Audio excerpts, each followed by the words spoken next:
up, everyone? It's me, Steph, the alter nerd for political nerds. Hey up, everyone. How y'all doing? I thought for today I was going to do an emergency red alert broadcast, the second one for this channel, because, oh my goodness, there is so much information out there when it comes to this dreadful, evil online safety act that, you know what? Just doing it in one video...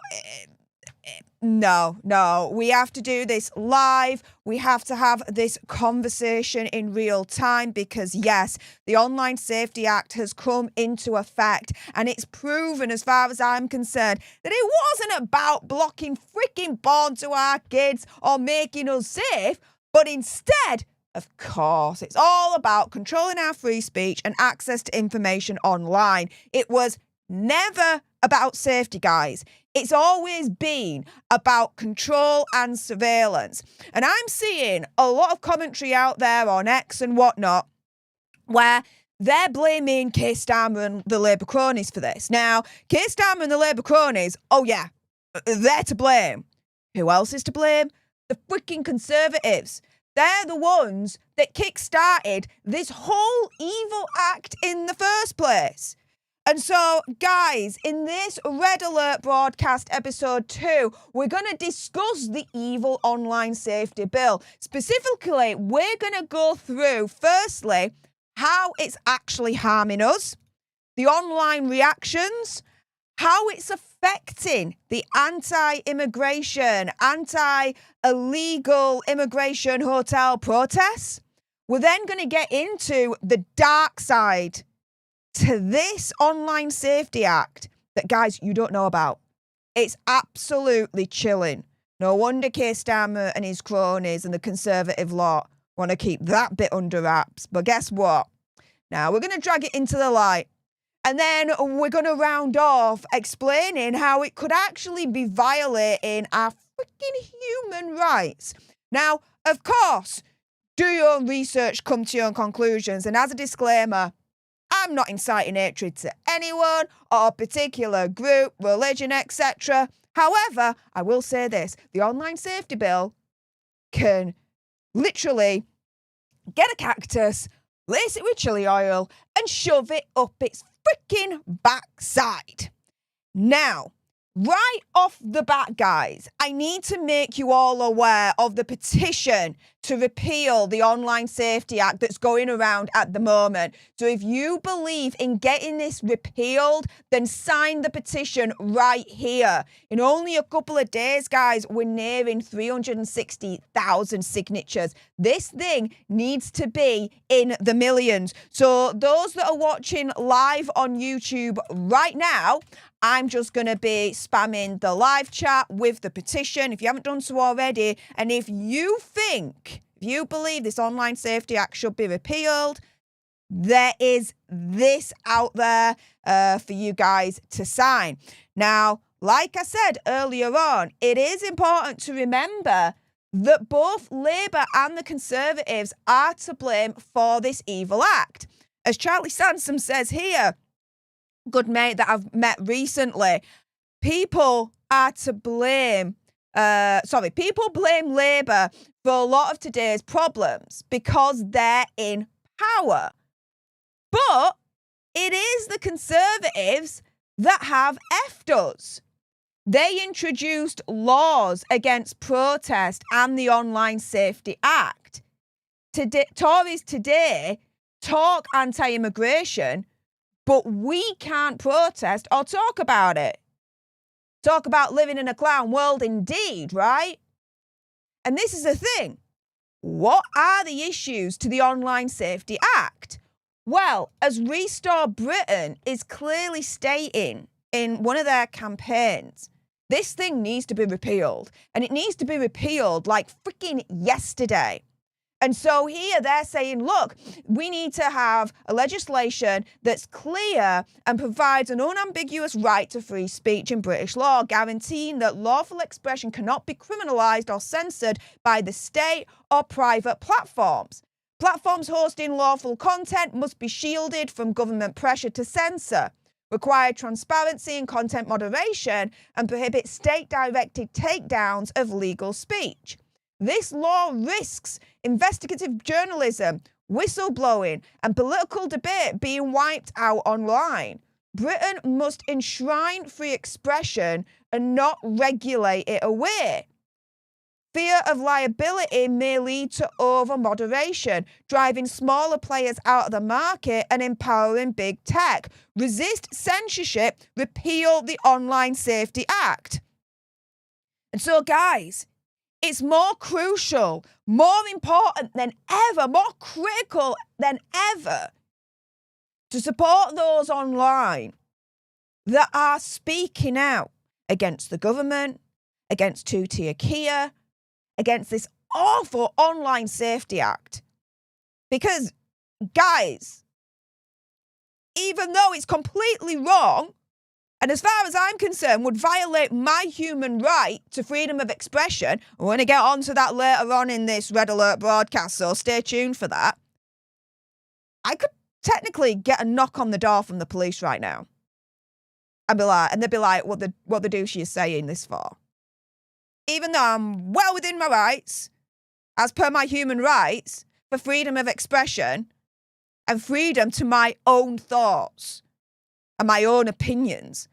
As long as I'm not inciting violence, which I'm really not doing, and I'm not inciting hatred to anyone or particular group, religion, etc., the police and two-tier Keir Starmer, yeah, they can piss off as far as I'm concerned. And this is the thing, this is really, really scary because it states on the government website what is now considered as illegal content under the Online Safety Bill. And so here it says the Act requires all companies to take robust action against illegal content and activities. Platforms are now required to implement measures to reduce the risks to their services and make sure that they're not used for illegal offending. They also need to put in place systems for removing illegal content when it does appear. Search services also have new duties to take steps to reduce the risks users encounter illegal content via their services. So essentially, right, opinion, conspiracy theory, whatever, the government is forcing social media such as X to censor us. And if you don't believe me, let's have a look at the list that is now considered illegal under the Online Safety Act. Now, a lot of this, I agree with, right? CSA, of course, right? Controlling or coercive behaviour, of course. Extreme sexual violence, of course, right? A lot of this, yeah. 99% of it, I'm like, crack on. But do you see this one right here? This is the bit that I've got a problem with. You see the issue?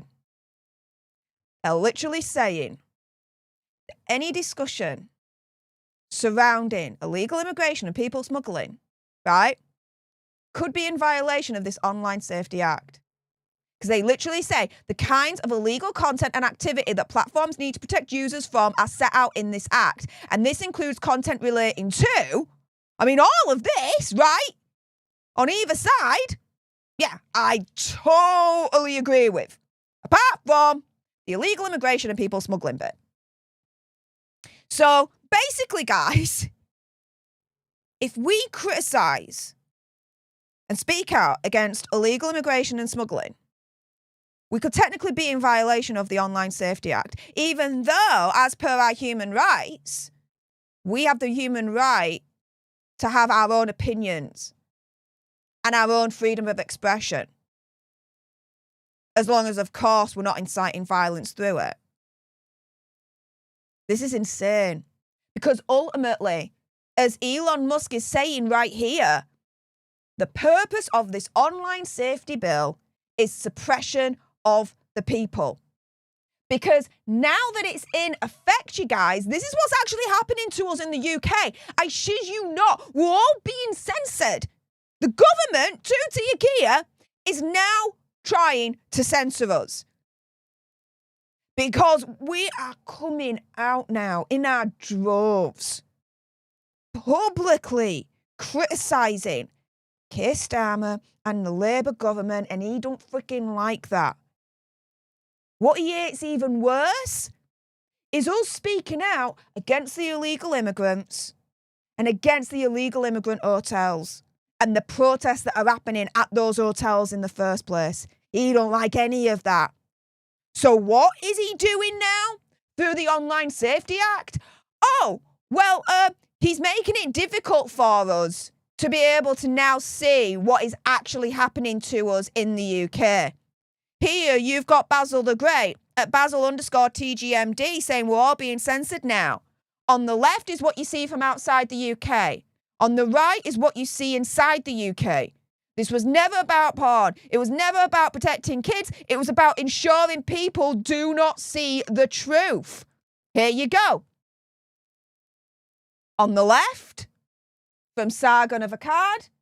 Sorry to interrupt your trivial middle class virtual signalling, but some savage beheaded a man in London yesterday. Do you think it might be something to do to at least raise in Parliament?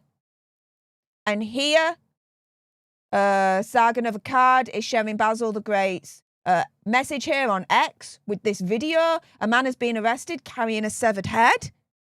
Yeah, in the UK. Yeah, we can't see that.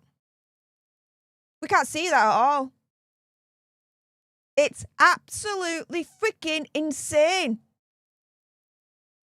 And this bill, guys, it makes it an offence to say something that's false, which causes non-trivial psychological harm. Yeah, what the hell does that freaking really mean? Zia Yusuf, let me be real here. I don't like him. I don't like him at all. More and more, every single day, I am not liking reform. And I'm more pivoting towards Restore Britain here. However, what he's saying here, got to say, he's got a point. He's saying the Online Safety Act makes it an offence to say something that's false, which causes non-trivial psychological harm. Platforms would also be forced to proactively censor the speech. The Tories deserve their extinction and reform will restore free speech. Well, if they do that, if reform do that, then I'm not going to argue against that, right? But here, he's sharing this screenshot from the Act itself. False communications offence. A person commits an offence if the person sends a message, see section 182, the message conveys information that the person knows to be false. At the time of sending it, the person intended the message or the information in it to cause non-trivial psychological or physical harm to a likely audience. And the person has no reasonable excuse for sending the message. Whether the person has a reasonable excuse for sending the message or not is neither here nor there. As long as that person is not inciting violence to a person or peoples or group or whatever, we can say what the hell we want. But if I say something, right, and essentially whoever gets that then accuses me of causing non-trivial psychological harm, then this thing could come into effect. But what does non-trivial psychological harm mean? The Act does not clarify that in any way, shape or form. It's up to a major big interpretation. It's too vague. It's way too vague. But guess what?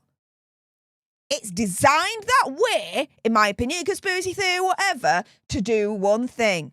To make it easier for the government to come down hard on those that are saying hurty words on the internet. Or those that are criticising the government and Keir Starmer, because he don't like that. He don't like that at all. And now, guys, we are definitely living in a clown world here. Because we now need to prove our age by providing ID. But, as Christopher Snowden says right here, would you freaking trust the government? I know I don't at the moment. Because here, Christopher Snowden makes a really, really good point. The government says, give us your photo ID and credit card details if you want to access adult websites. They will be kept confidential. I promise. But then on this other side of the coin, at the same time, the government's also saying, whoopsie, we accidentally leaked or sent the names of 20,000 enemies of the Taliban to the Taliban. And the government is essentially just turning around and saying, trust us, bro.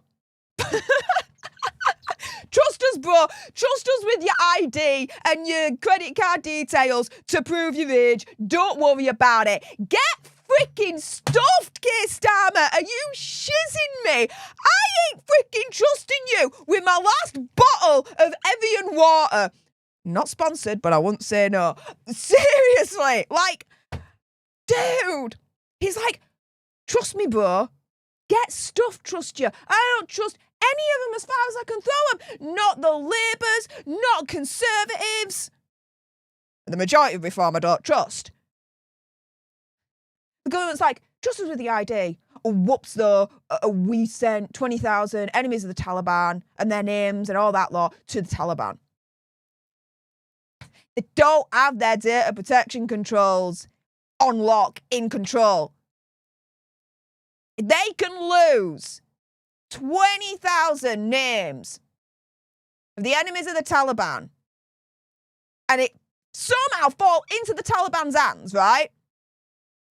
You think I'm gonna freaking trust the government with my credit card details, my ID and everything else in between? Get freaking stuffed. If anything, the government can get my ID and my credit card details themselves. I ain't handing it over. GCHQ, I'm sure they've already got the details anyway. They could just go there. Now, thing is, right, we've essentially been missold the online safety bill because it wasn't set up to protect children from porn and whatnot. Oh, no, no, no. It was to monitor and control our free speech and what information we're able to access. If you don't believe me, believe the Free Speech Union right here. But protest footage blocked as Online Safety Act comes into force. For years, politicians from across the political spectrum insisted that this Online Safety Act would focus solely on illegal content, shielding children from porn, criminal exploitation, and material encouraging or assisting suicide without threatening free expression. But from the moment its age verification duties took effect on the 25th of July, that reassurance began to unravel. And already there are signs that lawful content is quietly being screened out. One example came on the 25th of July, the day the Act came into force. During a protest outside the Britannia Hotel in Seacroft, Leeds, where asylum seekers are being housed. A video showing police officers restraining and arresting a protester was posted on X, but quickly became inaccessible to many UK-based viewers. Instead, viewers saw the message, quote, due to local laws, we're temporarily restricting access to this content until X estimates your age. West Yorkshire Police denied any involvement in blocking the footage. Yeah, right. I don't freaking trust West Yorkshire Police as far as I can freaking throw them. They can also get a cactus, lace it with chili oil and shove it up their backsides. And by the way, when I say that, I'm meaning it as a joke. I literally do not mean it, if that makes sense. Anywho, and I have to say that now because of this freaking Online Safety Act. It's ridiculous. Ridiculous. Anywho, West Yorkshire Police denied any involvement in blocking this footage. X declined to comment, interesting enough, but Grok, right, X's AI, indicated that the clip had been restricted under the Online Safety Act due to its violent content. Oh, okay. So these peaceful protests outside all these illegal immigrant hotels, oh, they're violent now? Just normal men, women, children, mothers, fathers, grandparents, aunties, uncles, right? The everyday English person. Oh yeah, they're violent now.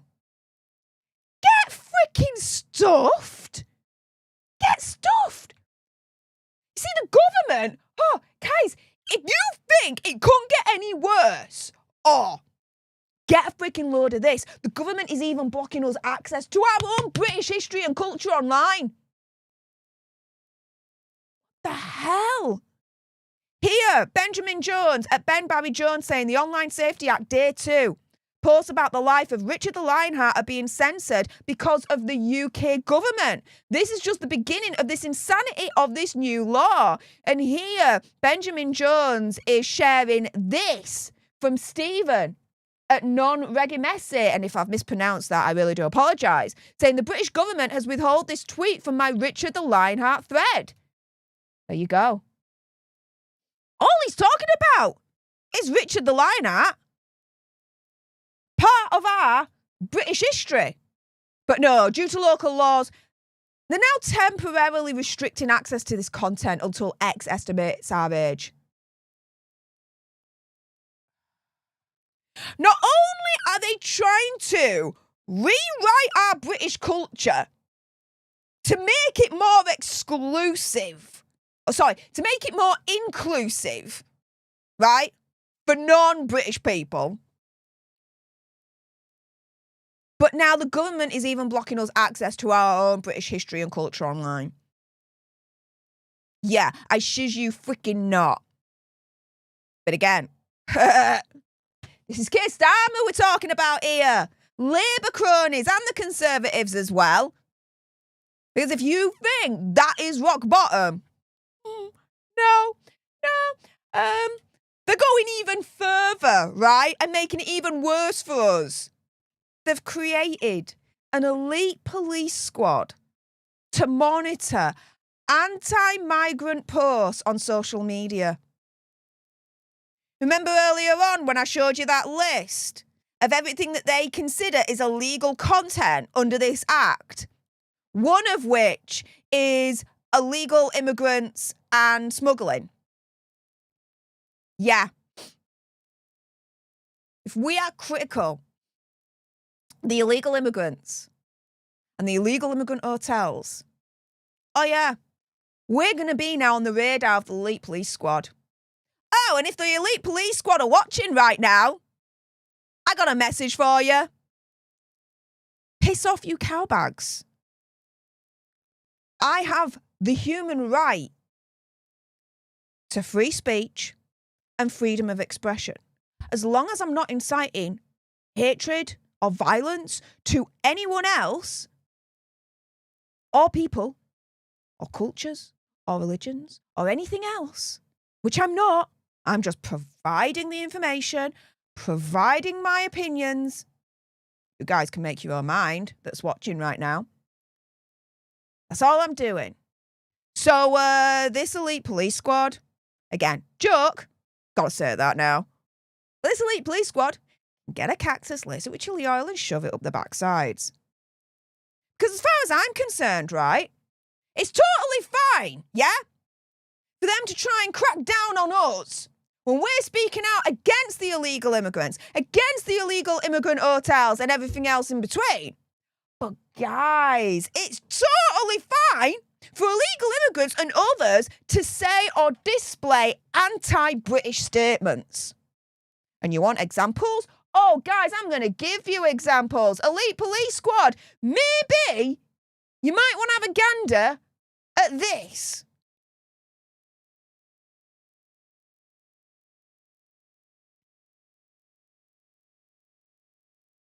See what he's doing there?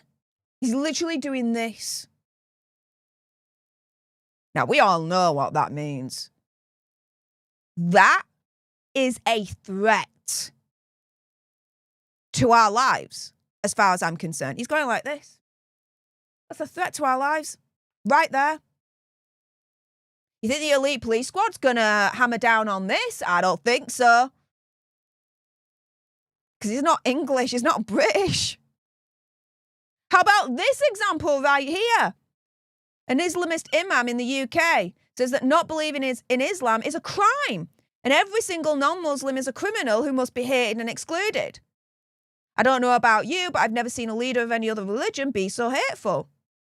You think the elite police squad's going to crack down on this? You cannot treat the believers and the disbelievers the same, never. So when we say to have bara, we're talking about to hate, not to love, obviously, to not support, to distance ourselves, to mistrust, to not have friendship, to not accompany, to disrespect, and to not help.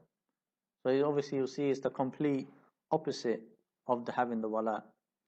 And as we mentioned, the wala is only for the believers, for the Muslims, and the bara is for the disbelievers. Allah subhanahu wa ta'ala is saying, how can you equate the Muslim with the criminals? And here Allah subhanahu wa ta'ala is talking about the criminals, talking about who? The kuffar, the disbelievers. As we mentioned last week, the criminals. Disbelieving Allah is a crime. I don't believe in Allah. Actually, being completely honest, I don't believe in any God. I'm atheist. Now, I'm of the opinion, believe what you want to believe, right? As long as you don't infringe on my freedom, I've not got a problem with you. Believe in God, believe in Allah, believe in Buddha, believe in any other God you want to believe in, right? Go nuts. As long as you're not affecting my freedom to live and our British culture and society, I'm all right with that. But he's turning around and he's saying, personally to me, that because I don't believe in Allah, I'm committing a crime. What? Do you think the elite police squad's going to crack down on this dude? I don't think so. Let's go to another example here. Courtesy of Harman Singapore. Britain is being taken over. If you dare speak out, they'll label you racist to silence you. Look at this.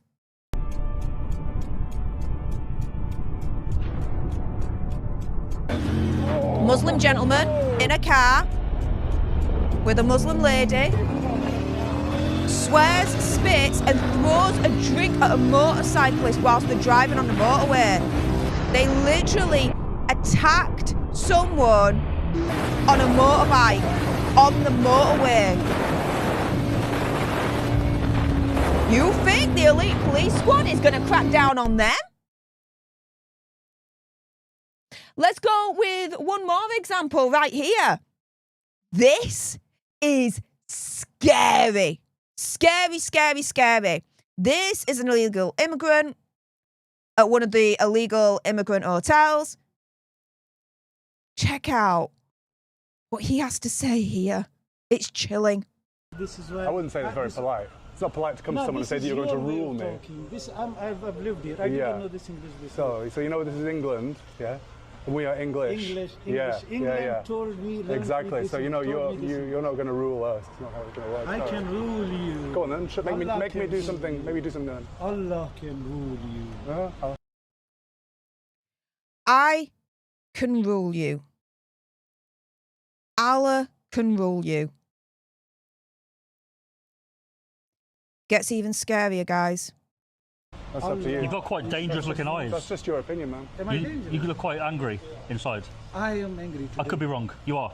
You said you were polite a second ago. Yeah. No. You said you were polite and you cared about me, and now you want to rule me and you're angry. The anger in me. Why are you angry? Look at the anger in me. Like I can burn the whole world. Burn the whole world? Listen. He says, I can rule you. Allah can rule you. And then he says, I can burn the whole world. I don't know about you, but I'm not the one that's inciting hatred here, that's inciting violence. This illegal immigrant certainly is. Where's that elite police squad when you need them? Why are you running, man? Listen. Running? Quiet. I'm here. I will give you time. That's what I want you to. I want to hear your story. You are not letting me finish my story. Go right ahead. Go on. Go ahead. You want to make me angry. Go ahead. I get angry. If I get You said you were angry a second ago. I get angry, but All I'm right. not angry. But you're not angry, but you are angry, but you care, but you don't care. Yeah, who are you? Who am I? My name's Fred. Nice to meet you. Yeah, the same way. Anwar. Anwar, nice to meet you. All right. Very cool. Where are you from, Anwar? I'm from Pakistan. From Pakistan. Whereabouts in Pakistan? Huh? Kuwait. Okay, very cool, very cool. How long have you been here for? 4 years. Uh-huh. 2021. So do you think maybe in Pakistan, is there something you're escaping? Is there some... Do you think you have ever hit? I'm just asking you. We're here to your Do you think I'm here to... You just said, well, with this attitude of ruling... Why are you here? Etc. So I'm wondering, are you escaping something in Pakistan? I like to rule here, No? in UK. If you want to take an interview or movie, please. No, we're fine here, thank you. He's right. We're fine here, thank you. Hey, hold a second. So he's a hotel guest. He's the ruler. He's the ruler, though. He's in charge. Hold a second. I thought you were in charge. I thought you were... Yeah. The hotel security or whatever the hell they are. Oh, they quickly stepped in. Didn't you notice that? Quickly stepped in. When the truth came from one of the illegal immigrants as to why he specifically is there. Oh, and apparently it's totally fine, right? For illegal immigrants in the UK to openly admit that they've come here to conquer Europe and the UK, and guess what? As far as they're concerned, America apparently is next. Why do you want to hear my story? It's quite. I'm not here to tell story. I'm here to rule. Fucking rule. To rule? I'm here to rule. To rule you, to rule Trump, to rule Elon Musk, to rule Netanyahu, to rule Jews. Okay. Yep. Right. That's With that attitude... What a strange thing to say. You're here to... It's a very poor attitude. You're a great guest. You're a great guest in this country. No. You're a great guest. What guest? Yeah, so you're a guest here, and you're saying you want to rule us. This is my land. Is it? Is it? Okay, got it. It's his land now. And he's come to rule everyone. Europe, the UK, the US, Israel, he mentions. Whoever you are when it comes to the Israel, Palestine, Gaza war, I'm not interested, right?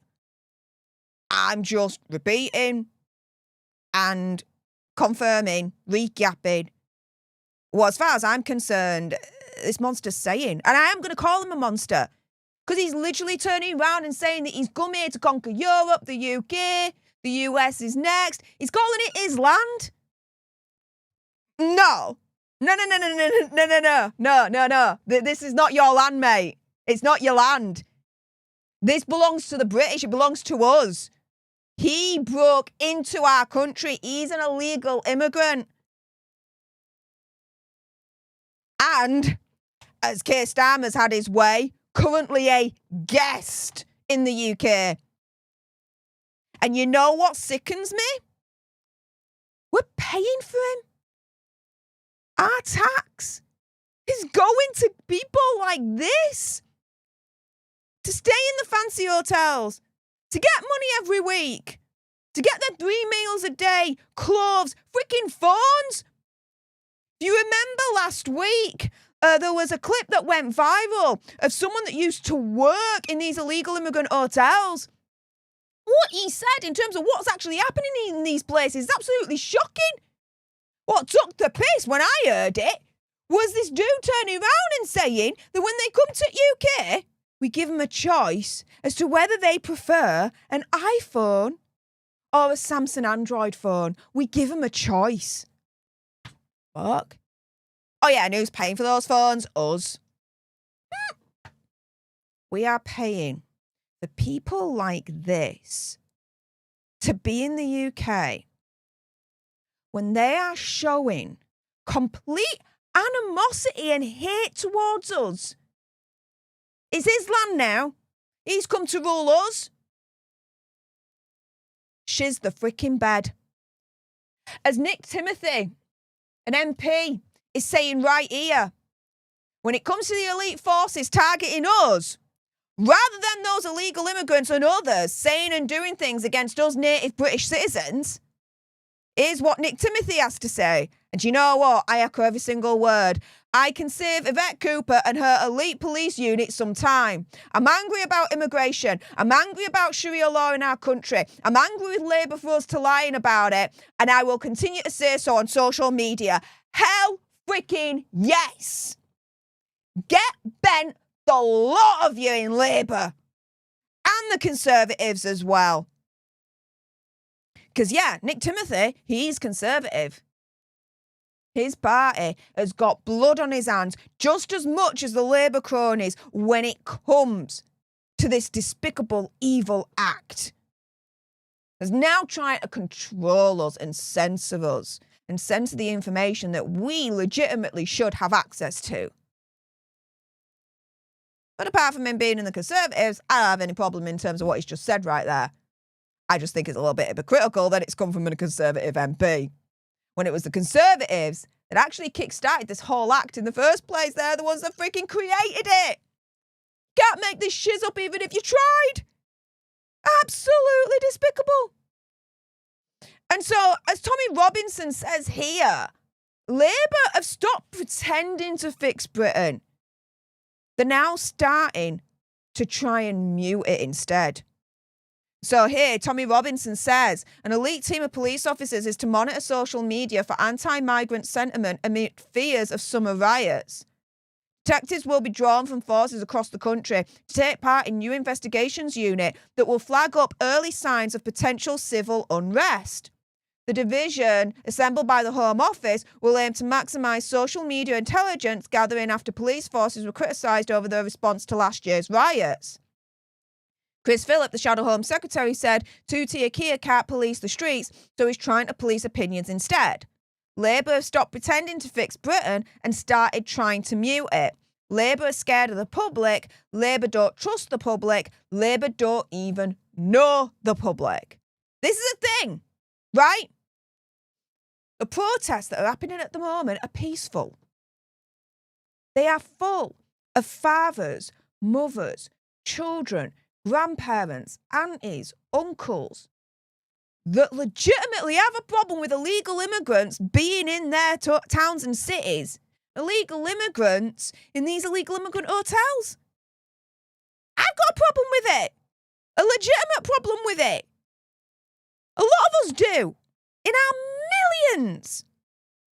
And now we're not afraid to speak out against it because we've had enough. Enough is enough. And Keir Starmer and his Labour cronies, through this evil act, is now trying to smack us down, smack us into silence, and try and make us afraid to speak out. Well, again, piss off ain't going to happen. Not going to happen. And this whole thing of fears of summer riots, when we look at the protests that are happening outside of these legal immigrant hotels at the moment, right? Have there been any news of riots whatsoever? No. Instead, what's happened? There's been more of a kick up and fuss of the freaking police force shipping in the lefties to protest against us. To try and antagonise us, to try and bait us into being violent. We're not falling for that shiz. Not a chance. So because we're not falling for that shiz, instead, Keir Starmer thinks it's the best idea in the whole wide world to use the Online Safety Act to try and silence us instead and mute us. And try and hide and keep away information on the internet that we legitimately should have access to. And even though, as I said earlier on, I ain't the biggest fan of Zia Youssef from Reform UK, he hits the nail on the head here as to one of the reasons why this bill is essentially the definition of insanity. Here, he says, Britain is now a country which you can enter illegally without ID, but need photo ID to watch a protest against people entering without ID. Yeah, let that sink in.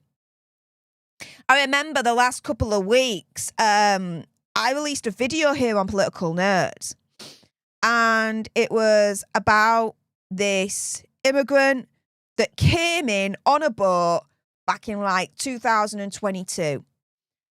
He is now on trial for raping a British woman.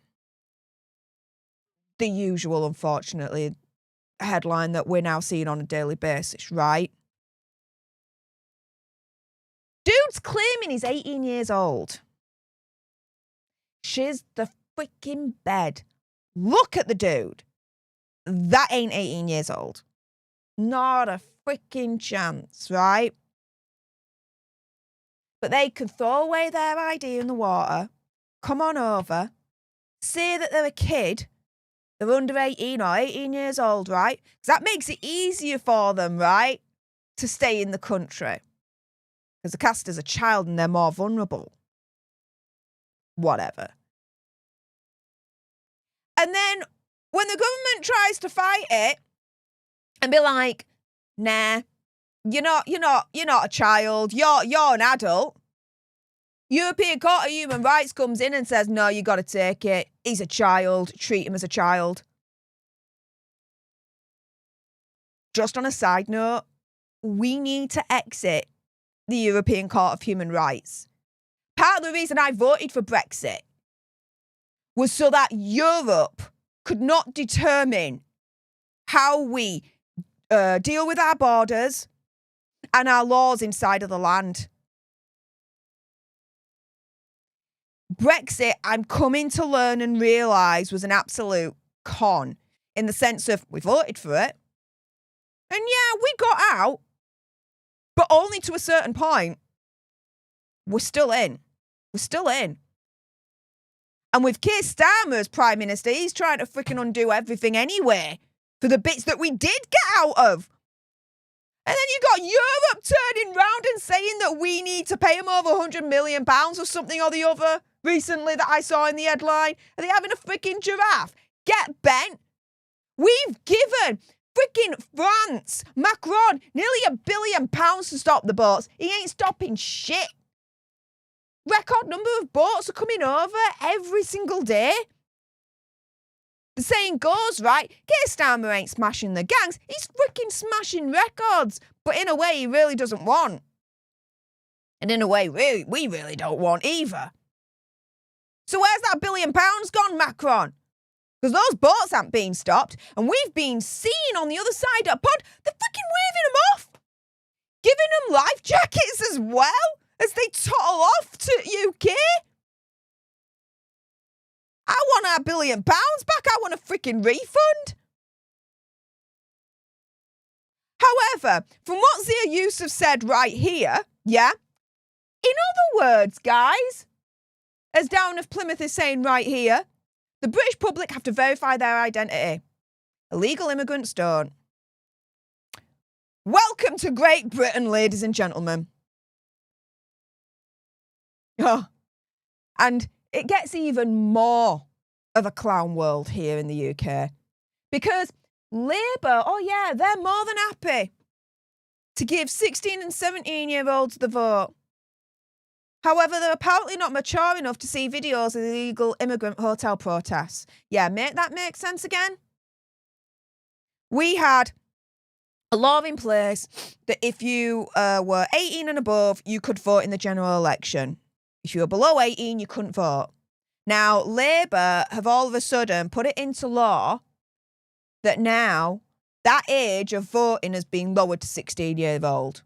Well, if 16-year-olds, by Labour standards, are mature enough to be able to vote in a general election and decide who gets to be in power and lead our country, shouldn't they also be mature enough to see videos of the illegal immigrant hotel protests?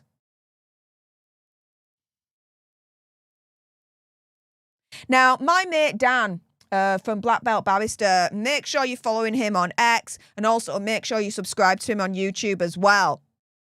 He raises a simple yet impactful point here. He says people are absolutely entitled to express their views and opinions as a matter of law, provided they don't cross into inciting violence. Absolutely.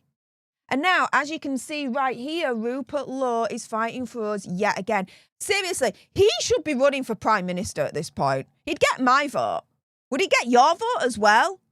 Let me know. If you're watching live, let me know in the YouTube live chat. If you're watching on X, let me know in the comments down below. If Rupert Lowe ran for Prime Minister, would you vote for him? I know I would, but would you guys? Now, here Rupert Lowe is saying, I've written to the Home Secretary about her reported plans to monitor anti-migrant sentiment on the internet through a dedicated elite police team. We must hold this dreadful government to account. And yeah, part of our human right for freedom of speech and freedom of expression is to enable us to also hold our government to account. It springs to mind a very, very famous line from V for Vendetta. And they're turning around and they're saying that people should not be afraid of their governments. The governments should be afraid of their people. That line is ever more poignant today, given the state of the UK at the moment that we're living in. Now, reactions are coming in, of course, thick and fast on X. I've just chosen a few here. Firstly, we've got Benedict Spence saying the online safety bill is to protect kids, we're told, as footage of police arresting people demanding protection for their kids is censored from the internet. It's absolutely backwards. Yeah, all those examples I showed you earlier on of the illegal immigrants and other people, right, saying and displaying anti-British sentiment, well, yeah, they're not censored from the internet. Oh, that's absolutely fine. They can say and do what the hell they want, it seems. But if we criticise the illegal immigrant situation and the illegal immigrant hotels, and we're not inciting violence, like I'm not doing that, I'm not inciting violence at all, we'll still get penalised for it. Somehow. Keir Starmer, the Labour cronies, Conservatives, this elite police monitoring social media unit thing, they can all get bent. All get bent. Here we've got Sarai, I am totally, I think, butchering that name. My apologies. Saying, feeling deeply for everyone in the UK right now. It's unsettling to see people being forced to hand over ID or scan their face just to access online spaces, places for community, creativity, or even just escape. This isn't safety, it's surveillance. And let me put it this way to you, right? If Keir Starmer ever again, right, tries to criticise China and their laws when it comes to controlling freedom of speech, freedom of what they can access online, this, that, and the other, I'll freaking scream. Because he's just as bad at this point. He really, really is. He's not a freaking prime minister as far as I'm concerned. He's a freaking dictator. Now, Sarai then says it doesn't stop there. Visa and MasterCard are quietly pressuring platforms to censor legal fictional content, cutting off payments to creators, not because they break the law, but because they offend someone's personal values. What we're seeing isn't protection, it's control over speech, art, and access. Adults deserve the freedom to choose what they engage with without being watched, flagged, or shut out. And then Sarai says, remember the 5th of November.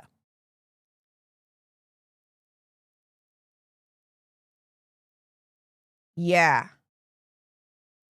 Here we've got Dexertos right here. This made me chuckle. Now, I'm not saying or endorsing or encouraging you guys to do this. I'm just reporting on what is happening out there, right? Be very, very, very careful. People in the UK are using Norman Reedus's highly detailed face from Death Stranding, which is a game, computer game, to get past newly imposed age restrictions. He looks so real that it tricks the photo ID system. I saw this and it's real. Made me absolutely laugh out loud. It's like, Keir Starmer, dude, big massive fail. Absolute loser. Because the gamers are like, piss off. How can I put this? As Jeff Goldblum's character says in Jurassic Park, right?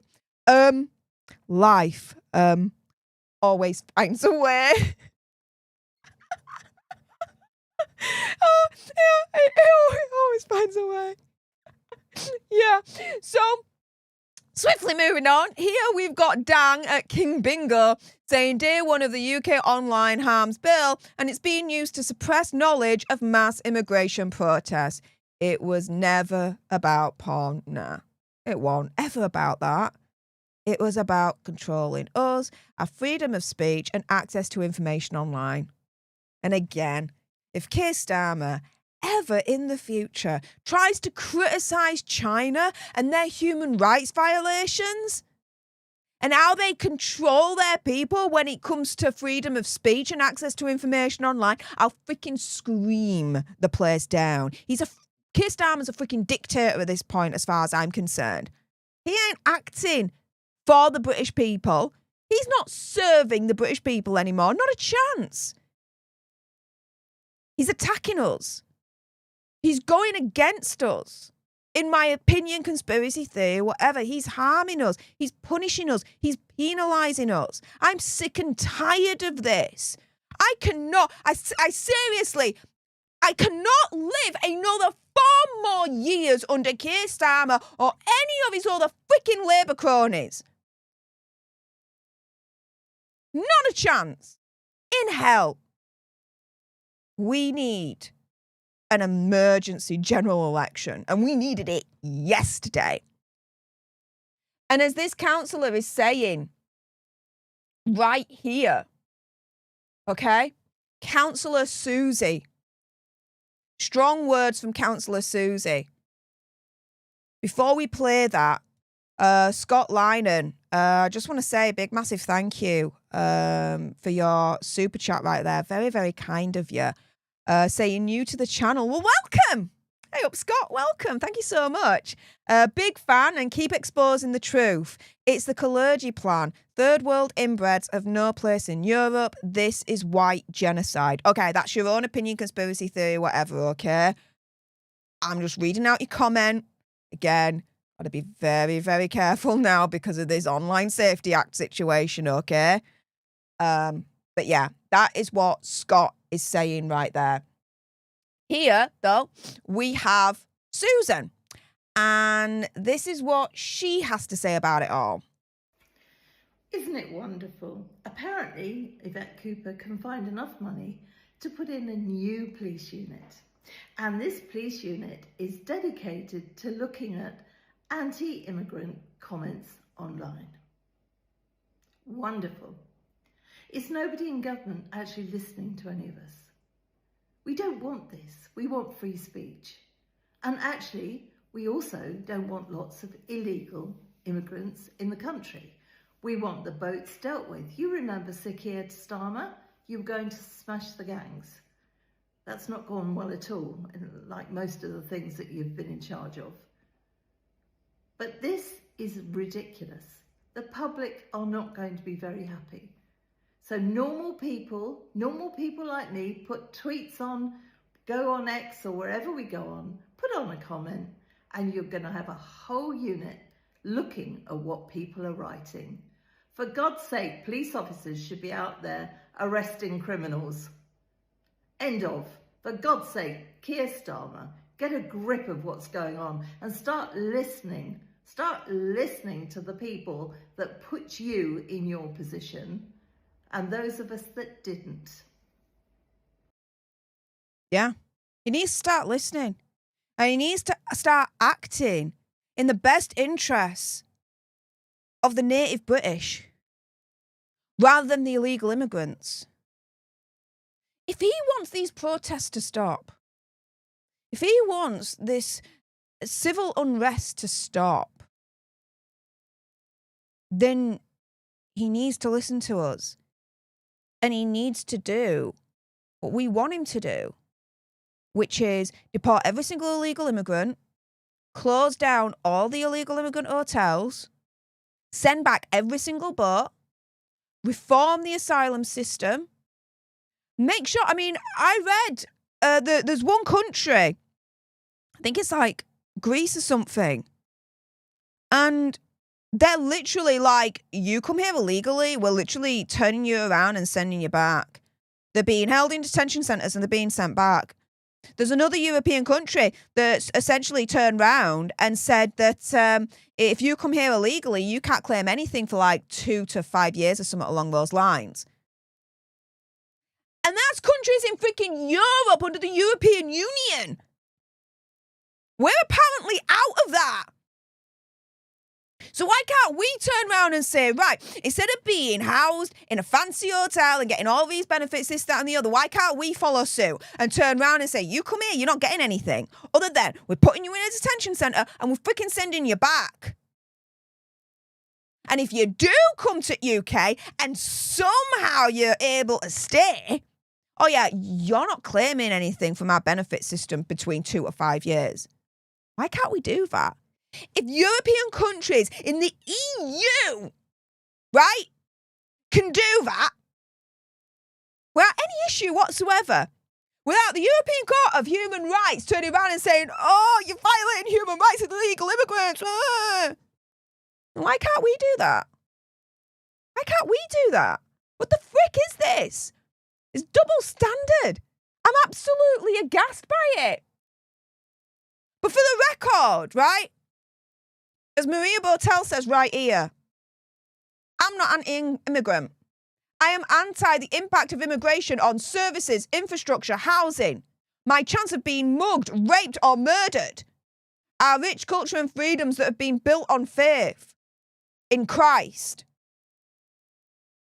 Yeah, I echo all of that. Apart from the religious aspect, but again, you do you. Not a problem with that, right? And so, how are the anti-immigration protests being affected by this evil act? Yeah, down another rabbit hole we go. The Online Safety Act, as far as I'm concerned, is being abused to shut down the footage of anti-immigration protests. Here, Active Patriot on X saying the Online Safety Act is being abused just hours after coming into effect. It was brought in to stop kids accessing porn, but lots of X users have reported not being able to access footage of the anti-immigration protests taking place across the UK. All sites and apps allowing pornography in the UK will be required to have highly effective methods to check the age of users by the 25th of July. Ofcom said X and Grindr have committed to age checks, and X says it's planning to introduce facial age estimation using its own hotels. Well, you know what? Screw that nonsense. Because we do have a right to know what is happening in our own freaking country. Such as, what's happening in Leeds right now. Let's have a gander at this.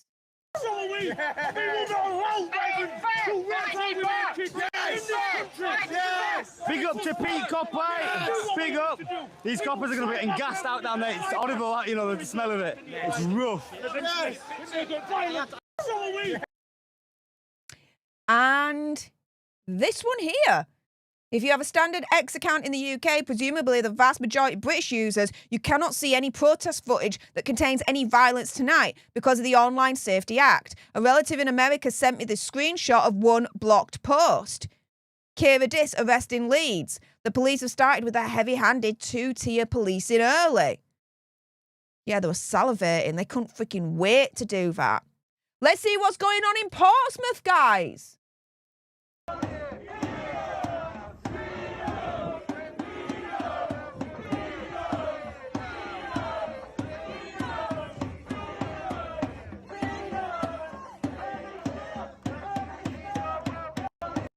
Let's see what's going on in Norwich. This is going to be a national protest from the country.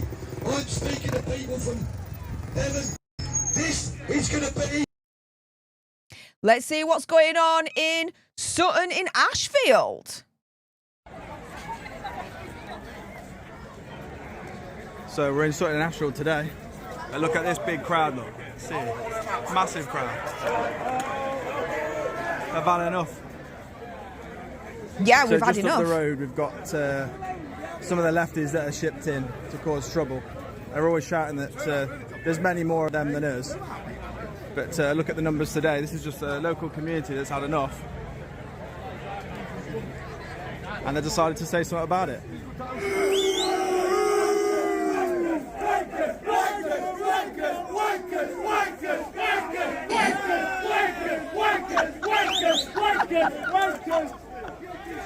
Oh, that's so British. That really, really is.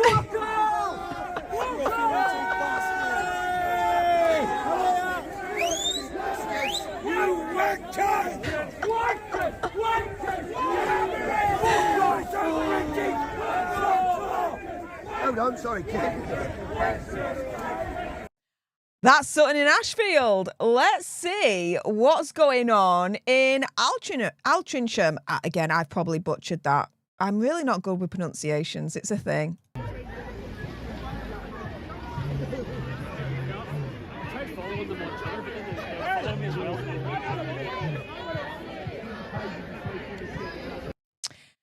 And then, guys, let's have a look at Canary Wharf. And so here, Jack Hadfield interviews this nearby resident at the Britannia Hotel. And this is what they have to say about the situation. So, what brings you out here to the Britannia Hotel today? Well, to make our feelings known regarding what's we believe to be happening regarding the hotel being used as a processing centre. We're all local, every person here is local, and we're all very worried about the circumstances and what's actually going on without any prior notice of it taking place. So, do you think there's quite a severe risk to women and girls now in the local community because of this hotel? Exactly, that's the reason we're here. There's a very, very large risk. You know, we've got family, we've got local friends who are local, who are straight away. School holidays, it's very strange how it's coincided with the school holidays starting, and worried that once these people are here, that local people are very, very scared to let their children and let women to actually be out in the street. We're very worried about it. Yeah. Do you think it's fair that the government is, housing people, of course, at the taxpayers' expense, when there are so many people here who are waiting for houses on housing waiting lists for years upon years upon years, who can never get a house? But if you come over here on a small boat, or you get shepherded in on a resettlement scheme, you get all of this for free, and your council tax paid for, and your energy paid for, etc. Well, everything you've just said speaks for itself. We've got, like I say, we've got family who are on waiting lists for council properties. Myself, I was on a waiting list for 11 years, waiting for a council property. Took all that time. And the other thing that I'm really, really annoyed about, you've got left-wing activists who was here earlier, who basically anti-capitalist, they're Marxist, but they're quite happy to go along with this hotel being used to house people when it's costing, if it's true, a person who owns this hotel is going to receive about 58 million. We're being told that it's like £400 a night to house one person in here. But that goes by the by, and I'd like to know basically what taxpayer, how much of that is being taken out of the fund, of the local fund of people who live in this area, and generally how much that's going to affect us, the tax we pay. It's just not on. It's just not right. It's not fair. You've got the amount of police here that are having to basically stand about doing nothing, and every police officer I've spoke to has totally agreed with me. It's total overkill. It shouldn't be happening, and I can't believe what the actual cost of this is going to be. It's ridiculous. Just flabbergasted, basically. Yeah. And this is the thing. This is not the worst as to what is happening to us as a result of this evil act. So let's now get into the dark side to the online safety bill that, guys, they do not want you to know about. Keir Starmer, his Labour cronies, the Conservatives, They don't want you to know about this. Now, again, for all his faults, I'm not his biggest fan, but Zia Yusuf on X says the Online Safety Act allows a minister to rewrite the rules to add tougher safety measures, increase censorship without parliamentary scrutiny. What? So here, a minister could rewrite the rules to the Online Safety Bill and it doesn't need to be voted in Parliament. They can just rewrite it in the background and then it's law and it's done. You don't believe me? Oh, ho, ho, ho. Exhibit freaking A. The government website itself, legislation.gov.uk, the Online Safety Act of 2023. Section 44. Parts 1, 2 and 3 we're going to get through first. Here, Secretary of State's power of direction. The Secretary of State may direct Ofcom to modify a draft of a code of practice submitted under Section 43, Part 1, if the Secretary of State believes that modifications are required for the purpose of securing compliance with an international obligation of the United Kingdom. Part 2. The Secretary of State may direct Ofcom to modify a draft of a code of practice other than a terrorism or CSEA code of practice submitted under Section 43, Part 1, if the Secretary of State believes that modifications are required for exceptional reasons relating to national security, public safety, public health, or relations with the government of a country outside the United Kingdom. So, yeah. Long as, right, the modifications to the Online Safety Bill in the future, right, is all to do with national security or public safety or public health or relations with the government of country outside the UK, then they could modify this Online Safety Bill and they do not need to rely on Parliament to vote that modification in. That's my interpretation of this. This is scary. Don't believe me? Let's go to Section 3. The Secretary of State may direct Ofcom to modify a draft of a terrorism or CSEA code of practice submitted under Section 43, Part 1, if the Secretary of State believes that modifications are required for reasons of national security or public safety, or for exceptional reasons related to public health or relations with the government of a country outside the United Kingdom. Let's go to Section 8. If the Secretary of State considers that publishing and laying before Parliament a direction given under this section would be against the interests of national security, public safety, or relations with the government of a country outside the United Kingdom, then subsection 7-C does not apply in relation to the direction, and the Secretary of State must, as soon as reasonable, practical, publish and lay before Parliament a document stating that a direction has been given, the kind of code of practice to which it relates, and the reasons for not publishing it. In other words, my interpretation of what I've read there, again, Secretary of State can amend the Online Safety Bill without Parliament having to vote in that amendment, so long as the Secretary of State can rationalise it by saying, well, the amendment has to take place and we're not going to do a vote or publish it or do whatever. We're going to keep it quiet because, you know, it's in the interest of national security or in the interest of public safety or relations with the government of a country outside the United Kingdom.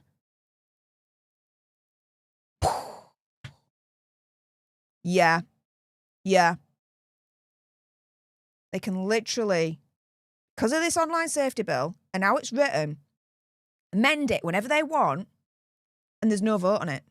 So long as they can rationalise it for it's for national security or public safety or relations with the government that's not in the UK. Are you shizzing me? And if you think that's the darkest it gets, oh hell no. It gets darker. Because this act could actually be violating our human rights.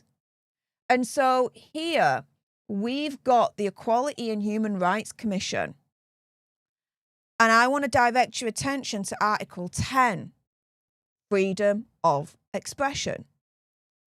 And so Article 10 protects your right to hold your own opinions. Here it says, Article 10 protects your right to hold your own opinions and to express them freely without government interference.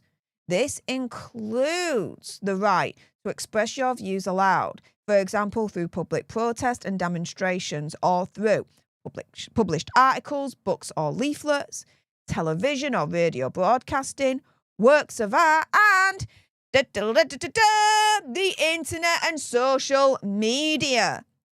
The law also protects your freedom to receive information from other people by, for example, being part of an audience or reading a magazine. But let's not stop there, because ultimately, under the Human Rights Act of 1998, let's go back to the government, legislation.gov.uk. What does it say? Freedom of thought, conscience and religion, Section 13, Part 1. If a court's determination of any question arising under this Act might affect the exercise by a religious organisation, itself or its members collectively, of the Convention right to freedom of thought, conscience, religion, it must have particular regard to the importance of that right. In this section, court includes a tribunal.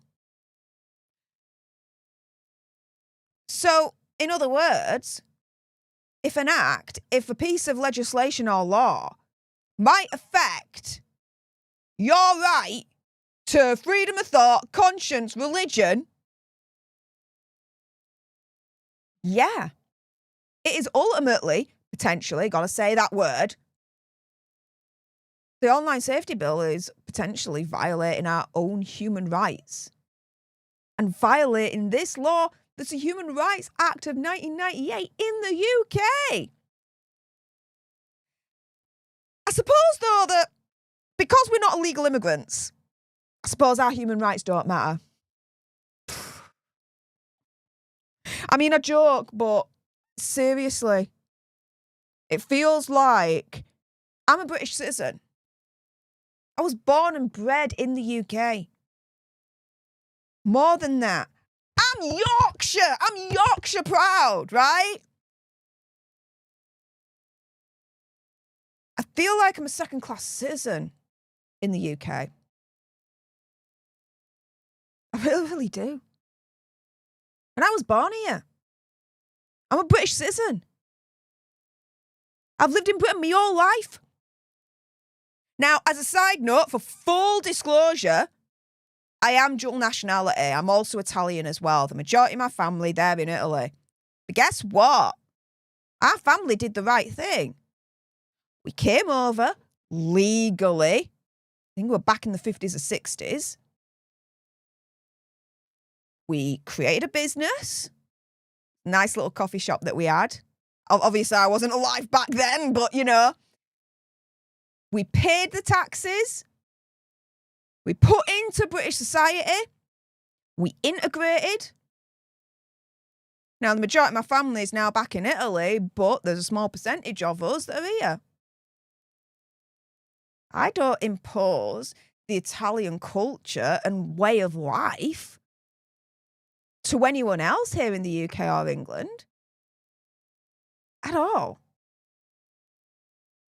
But again, I suppose, because we're not illegal immigrants, our human rights just do not matter at all when it comes to two-tier Keir, his Labour cronies, and also as well the Conservatives. Because all the bump that Conservatives are saying at the moment, saying that this, you know, Online Safety Act is evil, this, that and the other, they can piss off saying all that BS.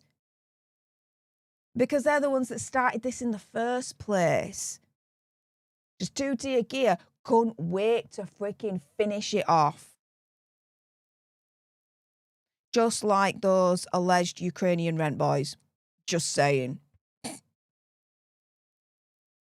But you see, two-tier Keir has relied upon the Human Rights Act in the past.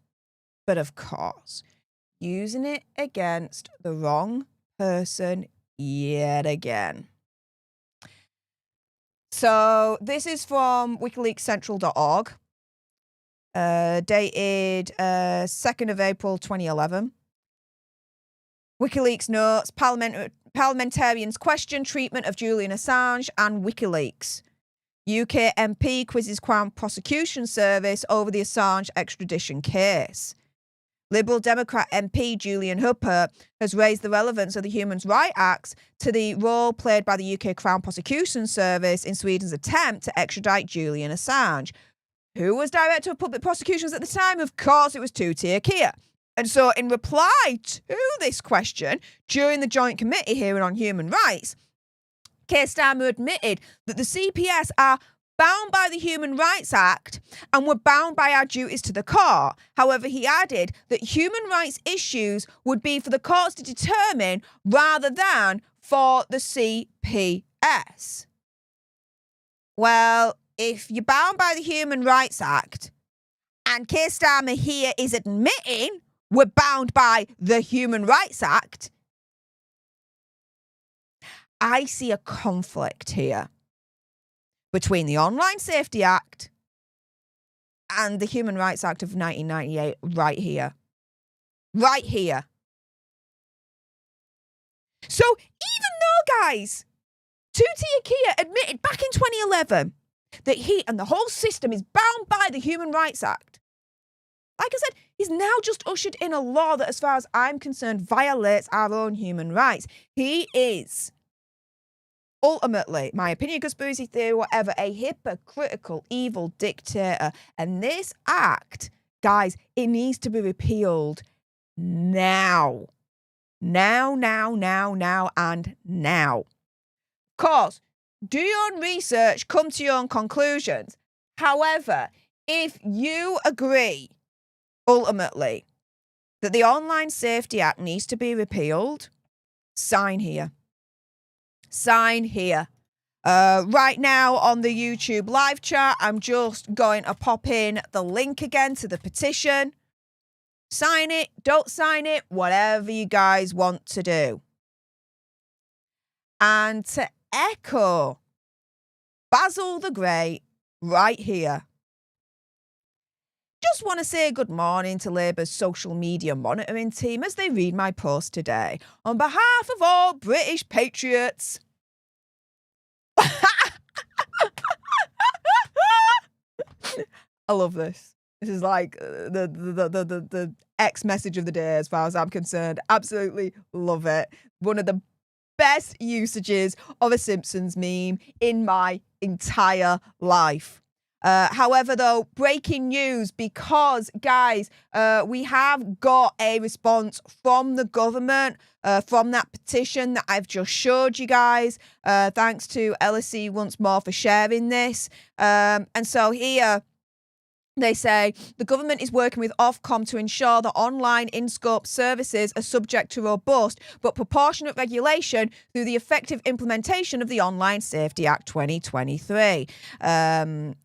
I would like to thank all those who signed the petition. It is right that the regulatory regime for in-scope online services take a proportionate approach, balancing the protection of users from online harm with the ability for low-risk services to operate effectively and provide benefits to users. The government has no plans to repeal the Online Safety Act and is working closely with Ofcom to implement the Act as quickly and effectively as possible to enable UK users to benefit from its protections. Essentially, what they're saying there is piss off. We ain't repealing it. Bad move, bad move, bad move.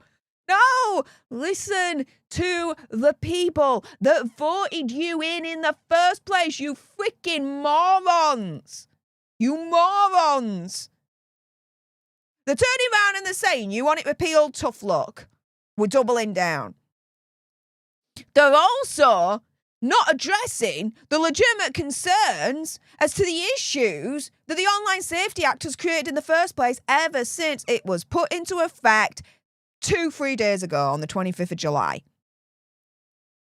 Nah. Instead, it's platitudes. Yeah, we're just fine-tuning it. It's all Gucci. Oh, by the way, we ain't repealing. We're doubling down and we're working with Ofcom to make sure that it's implemented more than ever. Yeah, I'm just going to go back to this right here as to my rebuttal to that. Yeah. Yeah. So, guys, that's the current state of the UK at the moment. This Online Safety Act, we all missold it. It was never about safety. It was about surveillance and control over our free speech, the information we legitimately should have access to on the internet. And if you think I trust the government with my information, after they didn't have the security in place that led to 20,000 names of enemies of the Taliban being leaked to the Taliban, yeah, I'm not trusting the government with my information. They can get freaking stuff. They want my ID. They could go to GCHQ. I'm sure they've got my ID. I'm sure GCHQ even know what I freaking ate for breakfast, guys. They want it. They can go find it themselves. I ain't giving it to them freely. Not a freaking chance. I don't trust them as far as I can throw them. Thing is, guys, for those that don't know, I used to work in compliance and complaints. Compliance in particular, I dealt with data protection. Now, I'm not the expert on data protection. Let me be very real on this. But I know a bit. Let's put it this way, right? If I give my information to a company, right, because I bought something from them, and they leaked that information out because their systems weren't good enough, right? And so somehow that information got leaked out. You think I'm going to go back to that company and trust my information with them again? Get stuff, not a chance. Same with government. Government had sensitive information on 20,000 Afghans that helped our forces, allegedly, during the Afghanistan war. All of a sudden, they didn't have the correct security protocols in place to protect that information, and somehow that information landed into the enemy's hands, i.e. the Taliban. You'd think that kind of sensitive information would be under lock and key a million times over. If somehow they can inadvertently leak 20,000 names of the Taliban's enemies to the Taliban, you think I'm going to trust the government with my information? Get stuffed. They probably have it anyway. GCHQ probably have it. They want my information. They can freaking go there. I ain't giving it freely. I don't trust them. Until they can prove to me that they have the technical mechanics in place to ensure that my data is fully protected and would not be subject to any leaks whatsoever or stolen, then maybe I might consider it. But until then, they can get stuffed. It ain't happening. We're living in a dictatorship. Keir Starmer has the brass neck to criticise China for their human rights violations, for how they control freedom of speech over there in China, and freedom as to what China's able to access online. We're literally now on the same road as China as far as I'm concerned. He's a dictator. It's as simple as that. The Online Safety Act, it's been proven now as far as I'm concerned. It wasn't about blocking porn to kids or making us safe, but instead it was about controlling our free speech and access to information online. It was never about safety. It's always been about control and surveillance. Hands down. I've shown you the information that's out there that I can get, thank goodness. But enough about what I think. What do you guys think? Now, those watching on YouTube, I'm going to go through a couple of your comments in the live portion of the chat. Anyone that sends a super chat, your comments are guaranteed to be read out. Anyone else, I'll just pick and choose which comments I'm going to highlight on the screen and read out. But your comments are not guaranteed to be read, so please do bear that in mind. So let's have a look at what you guys are saying about all of this. What do you guys think to this Online Safety Act? How is it affecting you guys? Would you want it repealed or not? Do you support the Online Safety Act? Let me know in the live chat right now. I'm going to pick out the comments that stand out to me. Like I said, those that super chat, your comments are guaranteed to be read. Those that are not, I'll pick and choose the ones that stand out to me. But your comments are not guaranteed to be read, so do bear that in mind. So let's have a gander here. Old Bag, I love that name, says, I still live in the city where I was born, in the home of Robin Hood. Yes. Terry Bartlett, Railman28, says, you are right, Steph, the Online Safety Act does violate our human rights. If the Supreme Court saw this and Keir was caught using that, he could be in serious trouble. Yeah. Oh, yeah. Totally. Totally. This act is severely problematic just on a human rights basis. How they've been able to get away with this, I'm absolutely astounded at this point. Astounded. Knights Who Say NI says, to Starmer and Labour, the Indigenous British people are second-class citizens. It really does feel like that. It really does feel like we're the second-class citizens and we're being penalised for A, just being British, for being born here, and B, for speaking out our legitimate concerns as to the state of this country and where it's going. And the illegal immigration in the hotels as a result. We're the ones that are getting penalised. Not the ones that have actually broken the law in the first place by literally breaking into our country and being illegal immigrants, literally breaking the law just being here in the first place. Yeah, instead of putting them in a detention centre and sending them back, no, we're laying out the red carpet for them. Go to our 3, 4, 5-star hotels. You don't have to pay for a thing. Your food's taken care of, your clothes. We'll give you a phone, or you can choose between a Samsung or an iPhone. We're going to give you everything. And we're the mugs that are freaking paying for it. If Keir Starmer doesn't understand why we are angry about this, he never will. He never will. He can just keep his head in the goddamn freaking sand and wait to be voted out at the next general election, because that's going to happen. He is done. He's done. How he thinks he can survive another 4 years still being in power as Prime Minister is beyond me. Is beyond me. Angela Rayner is freaking not. She's not an improvement. They all need to go. They all need to go. That's why I'm saying we need a general election. There's rumblings in the media now. I'm seeing it.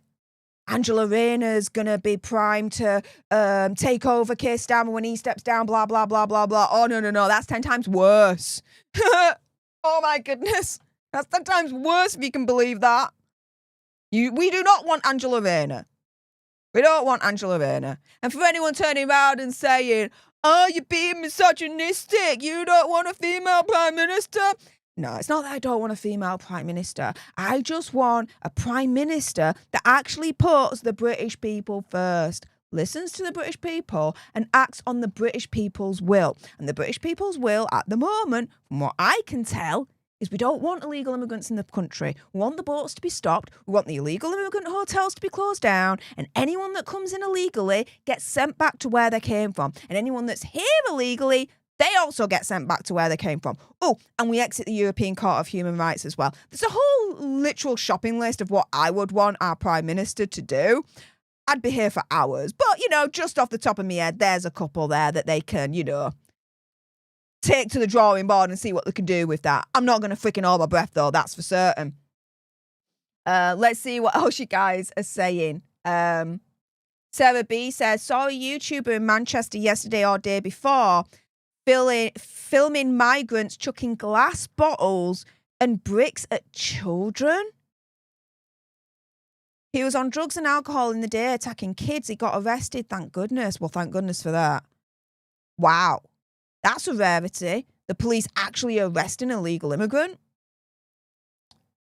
Does happen, but not enough as far as I'm concerned. Scotty John, this is funny. Macron to Starmer. I don't want to talk to you no more, you food trough water. I fart in your general direction. Your mother was hamster and your father smelt of elderberries. I don't give a shiz. Give us our billion back. You French grifter. Seriously? As far as I'm concerned, Macron, France, they've conned us out of £1 billion. Supposed to use that money to stop the boats. Instead, record number of boats are still coming over. The amount of boats should be decreasing with that amount of money, but it's not. It's increasing. I wonder why. As watching clips of the French police force just waving the boats goodbye as they go on their merry way towards the UK. And give them life jackets as well. Just to make sure they're safe, guys. This is madness. This is madness. Madness. Oh, and we're the ones that are getting penalised speaking out about it in the first place thanks to this Online Safety Act. Scott Lynon, thank you so much for the €2 super chat saying Orwell predicted this in his book 1984. Yep. Yep. We're now more within the world of 1984 more than ever at this point. More than ever. Keir Starmer's freaking wet dream.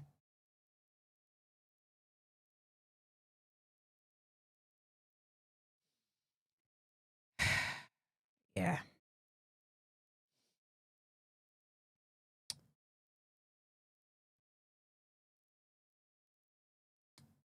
Sarah B says, Alice, it's awful. I had to block disabled charity D Park because of their behaviour and I'm disabled.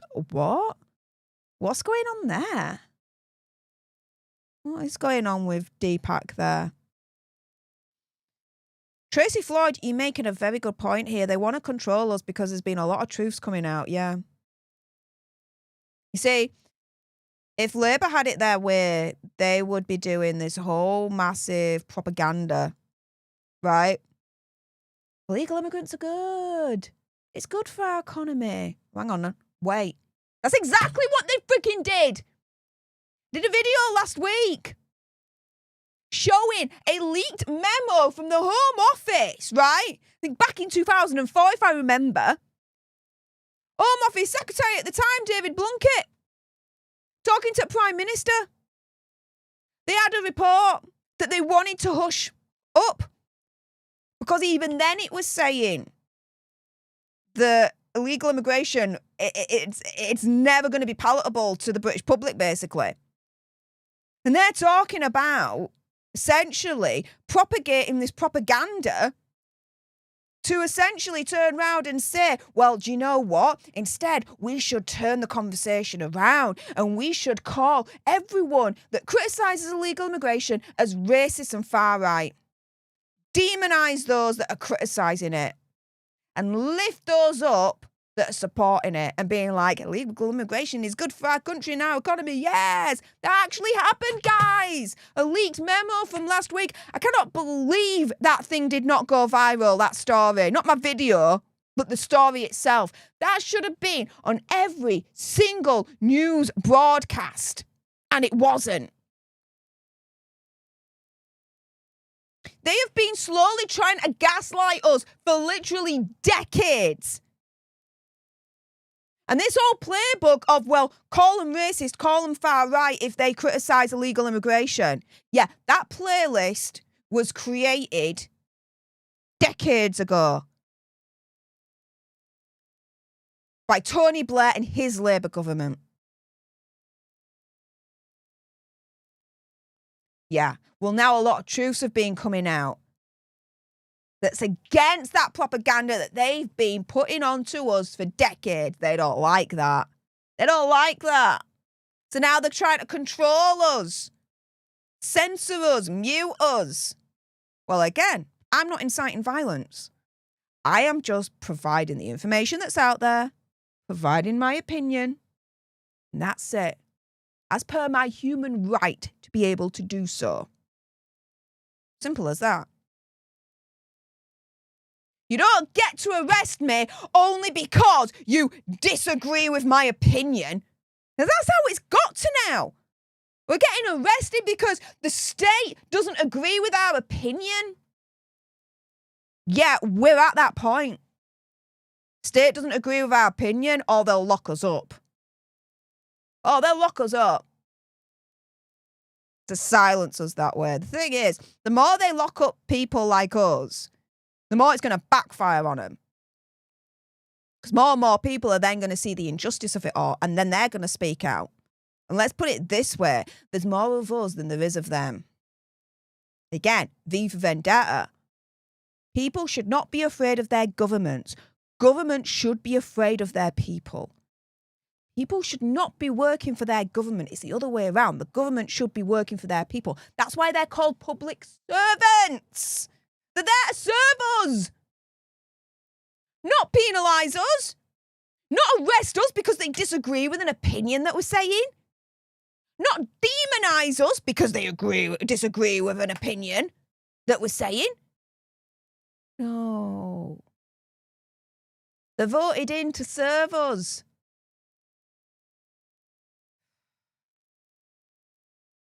I think they're missing that point, don't you? Let's see.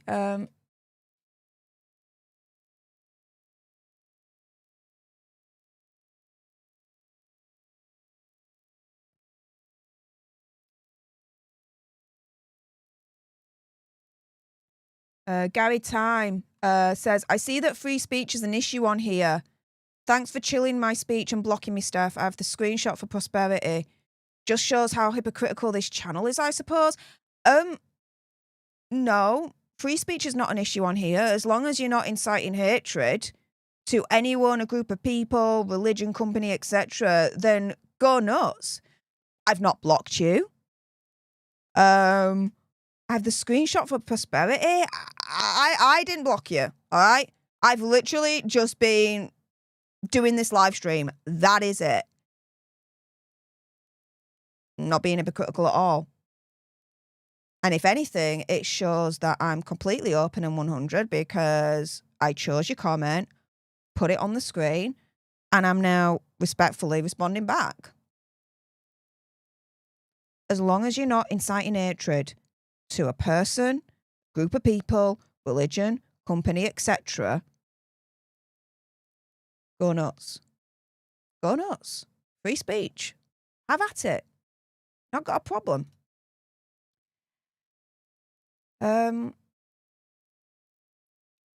Let's see what else you guys are saying.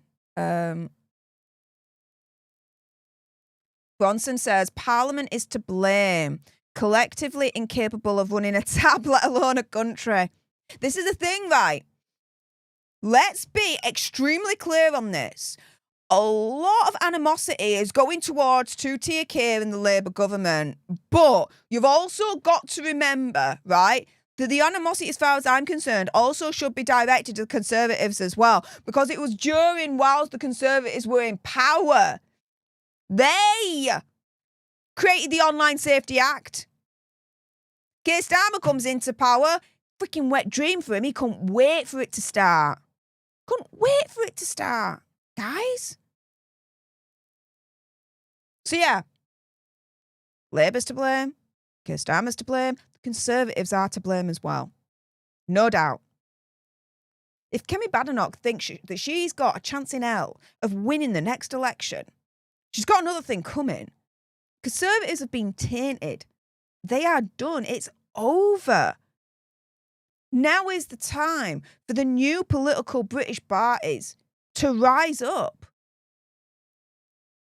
Be voted in by the British public and act for the British public rather than against us.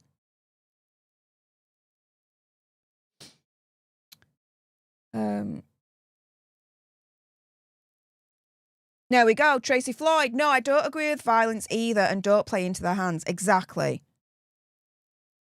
Exactly. Anyone that wants to attend these protests, you have a right to do so. What you don't have a right to do is incite violence and cause the violence. Or even if you don't cause it, join in with any violence that may erupt. No. You're giving the state what they want at that point, really, in the grand scheme of things.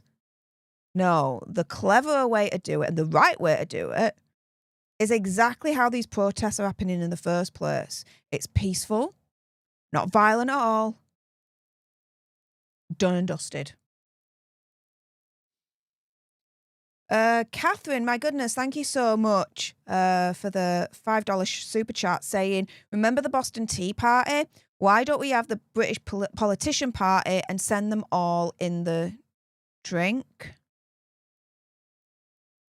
The clink, maybe? The brink? I don't know. I do remember the Boston Tea Party. I do. Oh my goodness, what's her name again? She was the senator for Alaska. I've just had an absolute brain fart. I cannot believe I've forgotten her name. But the senator for Alaska, she was like one of the faces of the Boston Tea Party back in the day. I want to say Sarah something. Anywho, yeah, I do remember. I think that, how do I put this? The only viable party at the moment that even has a chance in hell of actually winning the general election, for better or for worse, is Reform. It's as simple as that. Sarah Palin, thank you, Christine. But Restore Britain and what Rupert Lowe's doing there is very, very clever. Very, very clever. And I support Rupert Lowe and Restore Britain more than Reform UK. It's as simple as that. But yeah, I don't think there's any room for, let's say, a British version of the Boston Tea Party in the political kind of hemisphere that we're in. But we've got Reform that's already made ground. That if there was a general election tomorrow, is just basically going to decimate Labour and Conservatives. The legacy political parties are over. It's time for new blood, a new way of thinking, and new parties to essentially have a crack at the whip and run the country. Because we can't trust Labour, quite simply, after the last year we've had. We can't trust Conservatives after they were in power for 14 years. She's the freaking bed. Look at how the country ended up before Labour even came in. And then ruined it even further. Yeah, there you go. Catherine, thank you so much for the $5 super chat. Again, guys, those that send in any super chats, your chats are guaranteed to be read. Everyone else, I'll just pick and choose what sticks out to me, but your chats are not guaranteed to be read. So again, do bear that in mind. Let's see what else you guys are saying before I end the live stream for today. We're coming up to, 2 hours on this Red Alert broadcast. Thank you so much to everyone that's tuned in so far, whether you're watching on YouTube or on X. If you want more news reports as to what's really going on here in the UK, as far as I'm concerned anyway, then do make sure you subscribe to join our Alter Nerd tribe here at Political Nerds on YouTube. If you're watching on X, then make sure you're following me at Steph Alter Nerd. A big massive thank you as well. Let me just take this time to really, show my gratitude and say thank you to everyone that's supported this channel over the last 6-7 months since I started. My goodness, we're already over 41,000 political nerds in the community. Thank you so, so much. Thank you. When I first started this channel at the beginning of the year, I was scared to do so because, people were getting sent to prison for resharing freaking tweets of hurty words, you know what I mean? But I knew deep down for me, it was important for me to start this channel because it's right, as far as I'm concerned, where people have the strength to do it, of course, to stand up and speak out against what's going on. And so I'm doing this firstly out of a sense of morality, and second, because I can. Because I can. I've got a degree in international relations and security studies. Politics is quite literally my academic wheelhouse. Why do you think I knew where to go to when it came to the human rights law that I just mentioned earlier on and the other things that I've mentioned? I've got a degree in this. And so, you know what? I might as well use my academic knowledge to good use and fight against, as far as I'm concerned, a dictatorship that has taken over the UK. And, of course, fight against in a peaceful and legal way.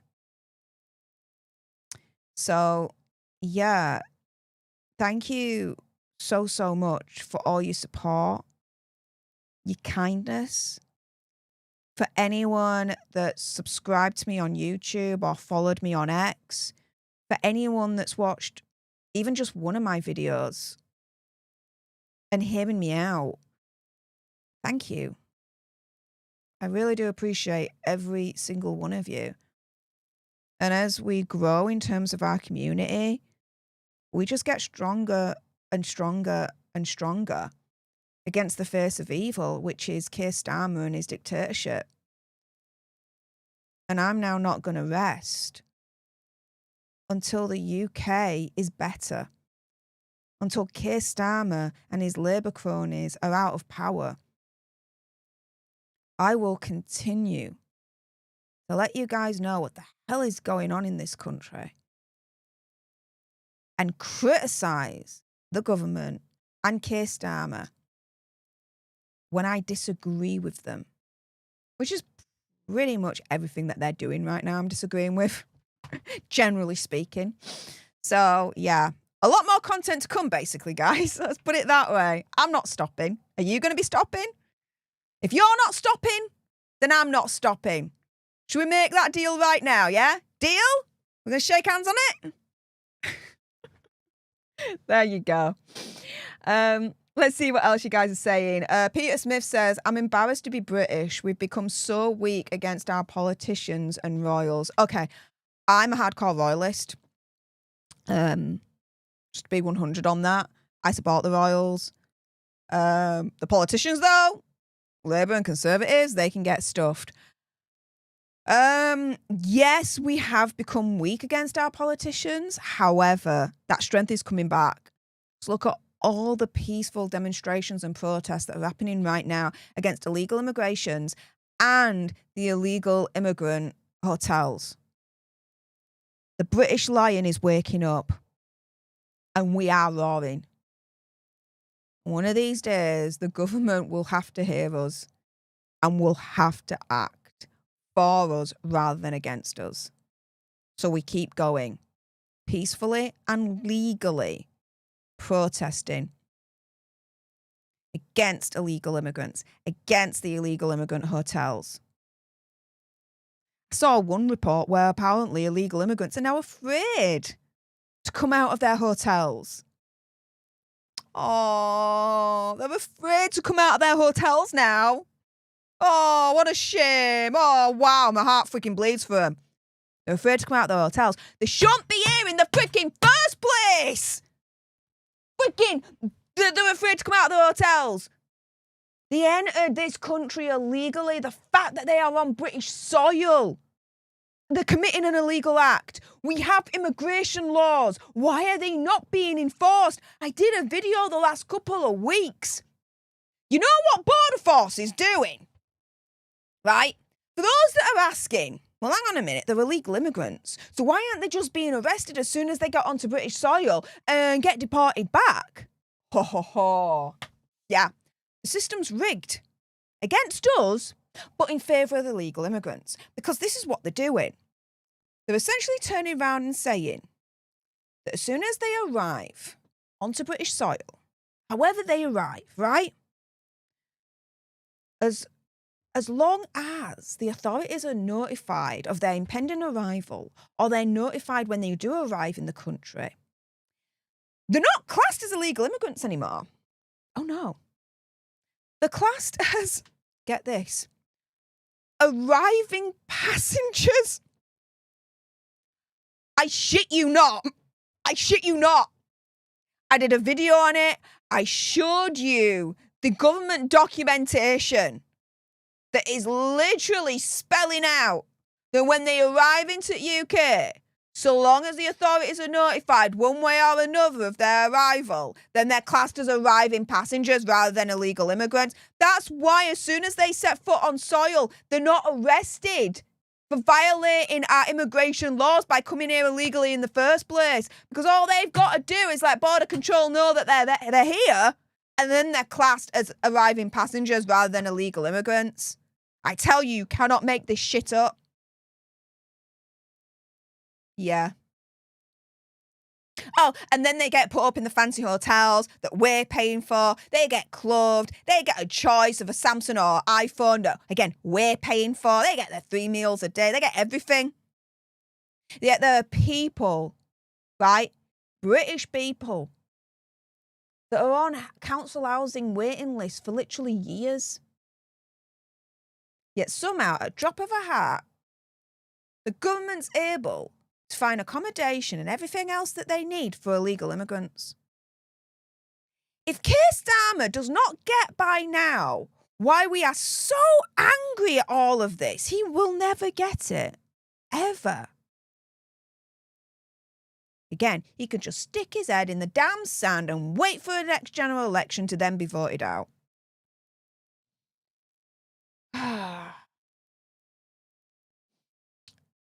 Oh, guys, this is really, really cool. Oh, thank you so much. Scotty John saying great stream, Steph.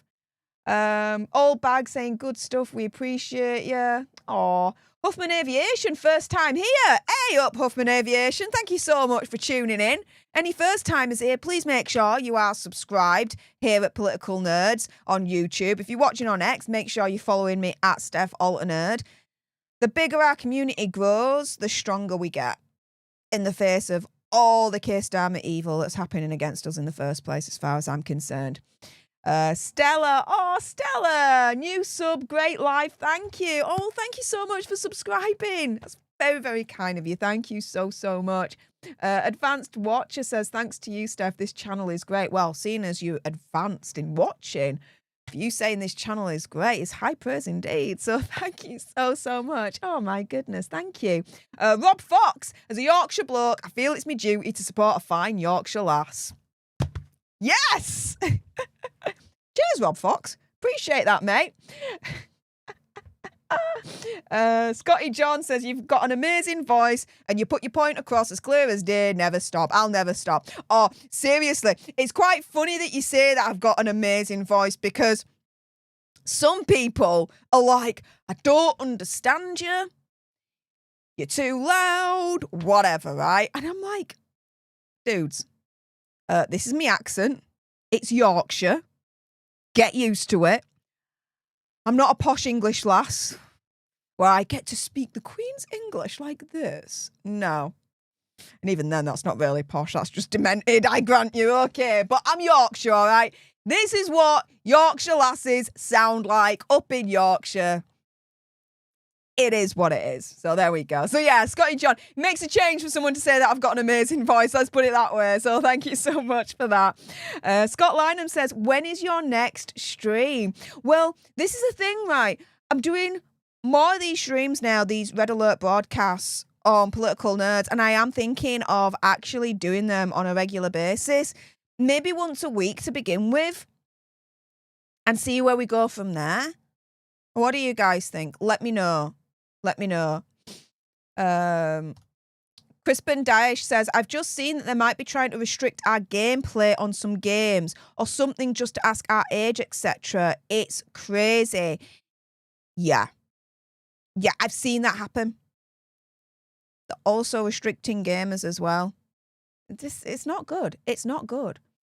Might drop Lisa. Oh, good luck tomorrow. We'll be thinking about you. Thank you. For those that don't know, I'm going to be in hospital tomorrow. I've got to have an operation. And so please bear with me this week when it comes to Political Nerds and the content on this channel. It may be a little bit hit and miss. I've never really had this operation before, so I don't know how I'm going to be afterwards. It is an in and out kind of day operation situation, but yeah, I don't know how I'm going to be. So please bear with me this week when it comes to political nerds and the content, or maybe lack of content for this week, as I, go through that operation and recover. Hopefully on Wednesday, I can be back in this chair, filming the videos, and you guys watching them. Fingers crossed. But if that don't happen, now you know why.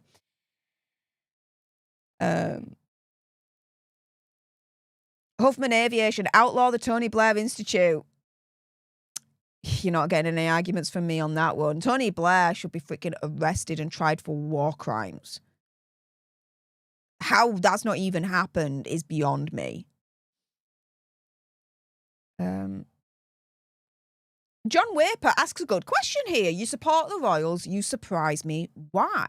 I support the Royals because, firstly, to me, they are part of our British identity and culture.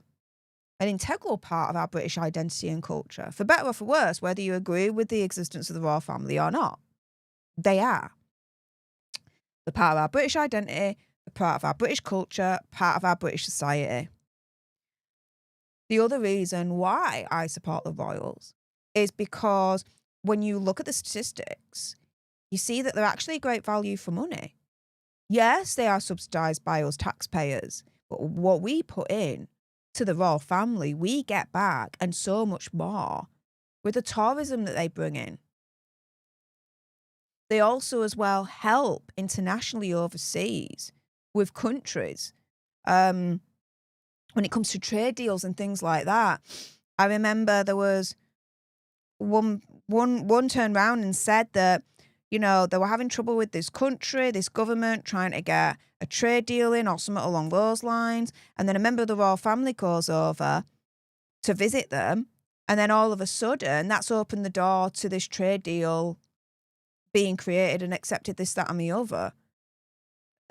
In other words, the royal family, even though they're supposed to be apolitical, publicly at the very least, the royal family can be used effectively as like a soft political power and be used effectively for good use for the benefit of us in the country. So for me, I see more benefits for the royal family than disadvantages. And so for me, it's like, I totally support the royal family. And I just think it's patriotic as well. The royal family is part of our patriotism. God save the king. So, they're just some of the reasons why I'm a royalist. So there we go. Scott Linehan, thank you so much for the €2 super chat saying, can we make a Jaws 5 featuring the illegals? Of course I'm taking this as a joke. But you know what? I'd watch it. I'd watch it.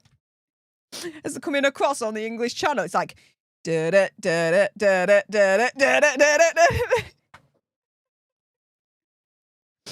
yeah, I'd be in for all that, would you?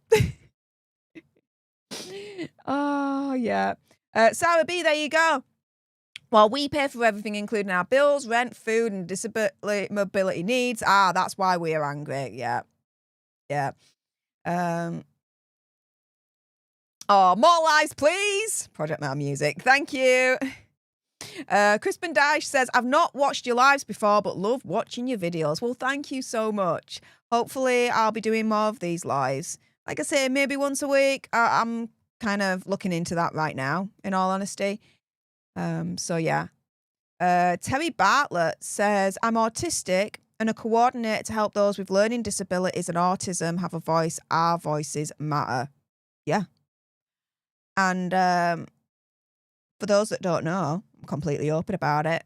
I'm autistic too.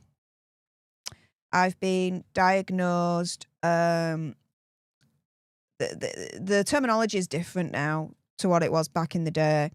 But I've been diagnosed with level 1 autism, which back in the day, it would be low spectrum, high functioning, or in other words, they turned around to me and said, if it was like 10, 20 years ago, we would have diagnosed you with Asperger's. Basically is what the doctors said. Sorry, just got something in my eye. So, yeah. Anywho, after all of that, yeah, I'm autistic too. And yeah, our voices do matter. Abso-freaking-lutely. So I'm all in for that. Totally.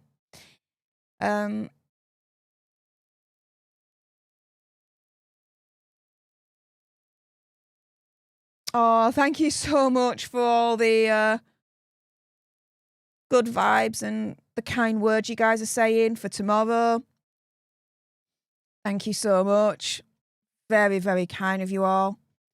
Michelle R38 says, would you go do a live protest when you get better? Yeah, I'm already looking into that. I'm also planning to go to Tommy Robinson's free speech rally in September down in London. So I'm going to be going live there as well, which I'm really, really excited about. In terms of the peaceful protests outside the illegal immigration hotels, yes, I am planning on going to one of them to live stream and report from the ground there. So, yeah, I just need to see how this operation goes tomorrow and see how I recover from that. And then go from there, essentially. So there we go.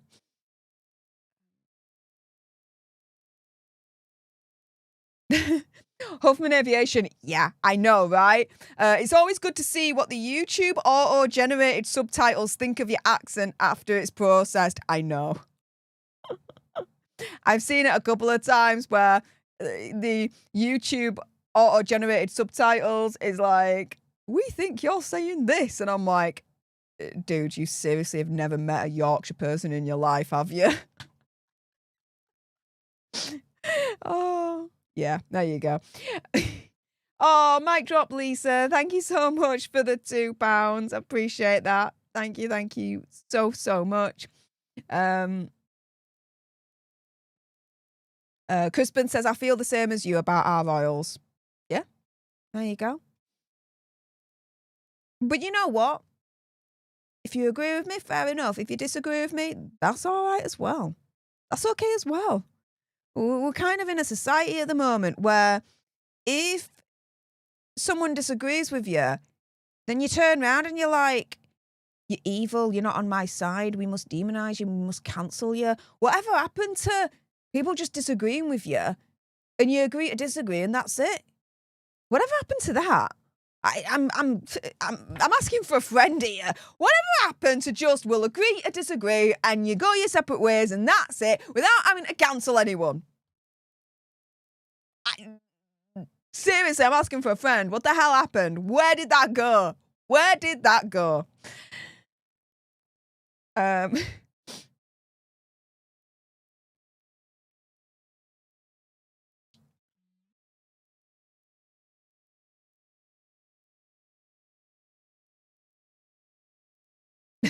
Rachel and Jordan. So, for anyone that missed it earlier on, I did a video the last couple of weeks. The government and border control basically have rigged the system against us. The reason why they're not arresting the illegal immigrants for illegally entering our country in the UK, as far as I'm concerned, is because as long as the illegal immigrants let them know that they're coming or that they've arrived, they're then classed as arriving passengers rather than illegal immigrants. And so they're not then arrested for illegally coming into our country. And instead, as arriving passengers, we're giving them hotels and everything, right? And so with that explanation, hopefully this comment now makes sense because this made me laugh in my head. Rachel and Jordan, they're arriving passengers as much as Katy Perry's an astronaut. Yeah. Yeah. Totally. Jules KK5. Oh my goodness. Thank you. I love your channel, Steph. Well, do you know what? I'm biased. I'm not going to disagree with you. I totally agree. I love this channel too. I'm glad we agree on something. Thanks. Oh,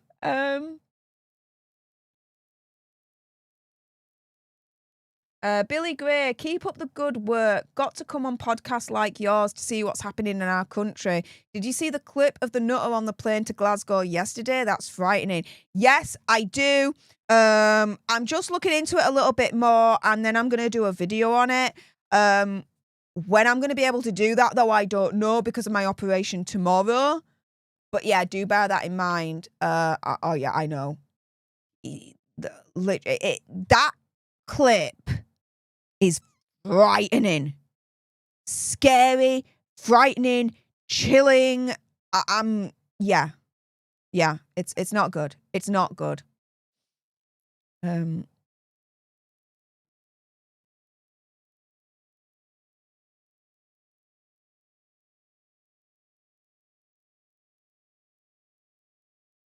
See.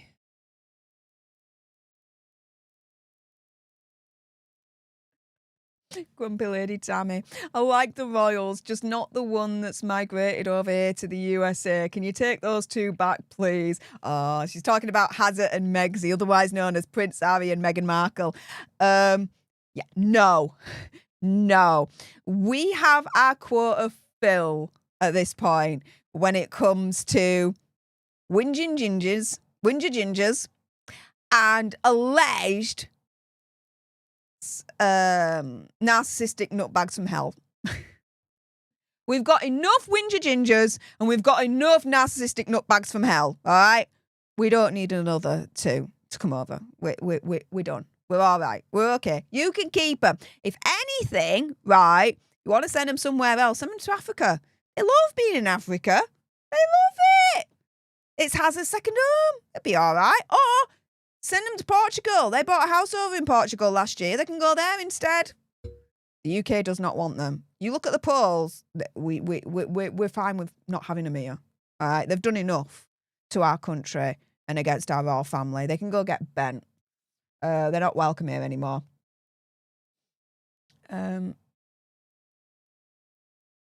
Yeah, Jules KK5 says, if I was on that flight, I would have pooped myself. Yeah. It definitely would not be the best of times. That is for damn certain. So, yeah, guys, with that being said, my goodness, we've been now streaming for this Red Alert broadcast episode 2 for over 2 hours now. It's nearly 8:15 in the evening here in the UK. I need to go get my tea done. Make me tea, eat that, and then go to bed. So with that being said, I would just want to thank absolutely everyone that's tuned in for the second episode of the live Red Alert broadcast, whether you're watching on YouTube or on X. Thank you so much. If you want more news as to what's really going on in the UK, then on YouTube, make sure you subscribe here to join the Alter Nerd tribe for political nerds. If you're watching on X, then make sure you're following me at Steph Alter Nerd. Thank you so much to everyone that's been kind enough and generous enough to send super chats my way. Thank you to everyone that's been commenting in the live chat or commenting on X below in this stream. Thank you so much to everyone that's subscribed here on YouTube or has started to follow me on X. I appreciate all your faces. And yeah, that is it for me. Enjoy the rest of your day wherever you are in the world. And until the next time, you guys, laters.